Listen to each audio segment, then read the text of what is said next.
Hello mga boss. Ang gagawin natin ngayon, ayan, kung titignan nyo, bale meron akong CCTV camera dito. So susubukan natin na ayusin to mga boss kahit na hindi pa ako nag-repair ng ganito. Bale first time kong mag-repair ng ganito. Actually ayaw ko nang tanggapin to mga boss, kaso yung customer, pinilit ako na subukan ko daw baka sakaling maayos ko. So ngayon itatry natin na ayusin to. Bale ang issue pala nito, ayaw daw mag power on. So yun bale ang problema nito. Ngayon try na muna natin para kahit paano makita nyo ang problema. Ayan. Kung napansin nyo mo boss, pagsaksak ko sa power cord, hindi man lang umilaw yung pinakailaw nitong CCTV. Ayan. At hindi rin gumalaw yung pinakaulo. So ibig sabihin ayaw nga mag power on itong CCTV. Ngayon, kung titignan natin, meron tong adapter. Ayan, bale ito yung pinaka-supply nito CCTV. So, i-check na muna natin to, baka nandito lang yung problema. So, titest natin to. Ayan.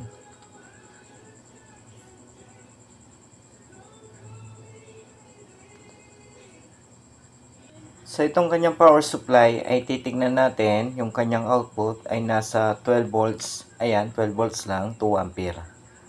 So, check na muna natin yan mga boss, baka yan lang yung may problema kung bakit tayo mag-power on itong CCTV. Ayan, tignan natin kung meron bang output yung kanyang power supply. So, nakaset yung aking tester sa DC volts. Tignan natin. Ayun. Kung titignan nyo mga boss, wala tayong masukat na output dito sa kanyang power supply. Lipat ko lang. Baka nag-lose. Ayan. So, ganun pa rin. So, dapat mga boss, meron tayong masukat na 12 volts dito sa ating tester. Kaso, wala tayong nasukat, 0 volts. So, ibig sabihin, may problema nga dito yung kanyang power supply. So, sana yung mismong CCTV mo, boss, wala na lang problema. Sana ito na lang power supply. Para kahit papano, maayos pa natin to. So, base dito sa power supply na to mga boss, parang ordinary lang. So, pwede tayong gumamit ng ibang power supply dito, basta 12 volts. Pero, ganun pa man, so, subukan natin buksan to, baka sakaling maayos pa natin. So, wala pa naman akong available na 12 volts adapter dito. So, kaya try na lang natin buksan to at matignan kung kaya pa natin ayusin. So, buksan ko lang ayan.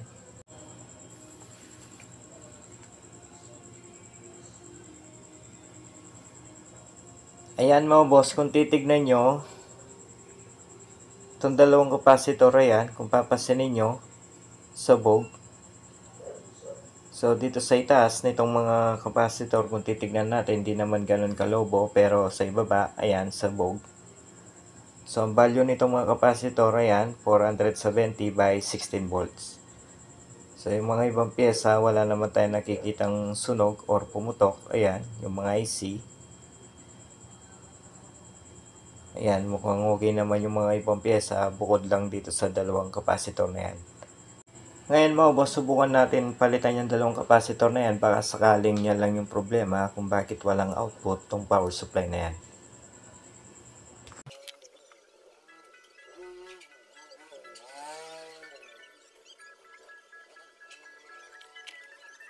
So ayan, bale tapos ko na matanggal yung dalawang capacitor na pumutok.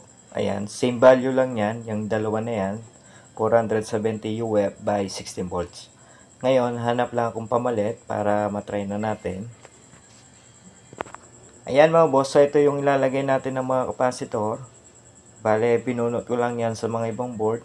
Pero ang value nito mga boss, same din, 470 by 16 volts. So, same value lang yung ilalagay din natin dito. Ngayon mga boss, lagay ko lang. Forward ko na yung paglagay para madali na tayo. Ayan mga boss, so tapos ko na may ilagay yung mga capacitor. Ngayon, ito try na muna natin to. So, wag na muna natin isaksak sa mismong CCTV, itong adapter. Ayan, kung titignan nyo, umilaw tong kanyang indicator. Ngayon, sukatin natin yung output. Tignan natin kung meron na ba tayong masukat na 12 volts DC. Ayun, kung titignan nyo mga boss, ayan, meron na tayong nasukat na 12 volts dito sa ating tester, hindi katulad kanina. Ngayon, dahil meron na tayong nasukat na 12 volts dito sa kanyang power supply, so ibabalik na natin yan. Tapos, saka na natin saksak sa mismong CCTV. So, sana mga boss, yung mismong CCTV, wala na lang problema. Sana ito lang power supply para kahit papano si customer, happy siya mga boss, na mapandar natin tong kanyang CCTV.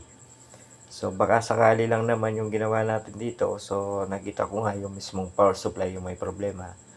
Ayan, pagdating naman sa power supply, kaya naman natin ayusin yan. Pero pagdating sa mismong unit or CCTV, hindi na natin kaya ayusin yan. Ngayon, try na natin na yan. So, tignan natin kung okay ba yung kanyang mismong CCTV. Kung power supply lang ba yung problema nito. Ayan, saksak natin. Ayun, kung papansinin nyo mga boss, umilaw yung ilaw nitong CCTV. Ayan, kung papansinin nyo rin, gumalaw yung pinaka head nitong CCTV. So, ibig sabihin, okay na to. Ayan.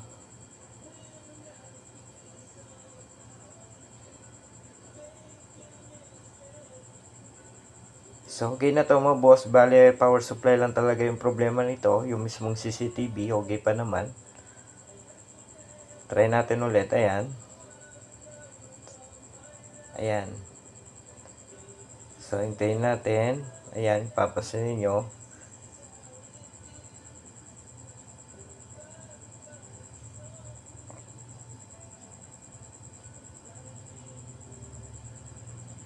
Ayan. So, okay na to mga boss. Bale, power supply lang yung naging problema nito kung bakit tayo mag-power on. Bale, ito yung naging problema. Ayan, itong dalawang capacitor na yan. So, dahil dyan, hanggang dito na lang itong ating video. Sa mga bago pa lang dito sa ating channel, huwag sanang kalimutan mag-subscribe. At pag-ipindot na rin notification bell para sa susunod na upload na gagawin natin, ma-notify kayo. Hanggang sa muli, maraming salamat.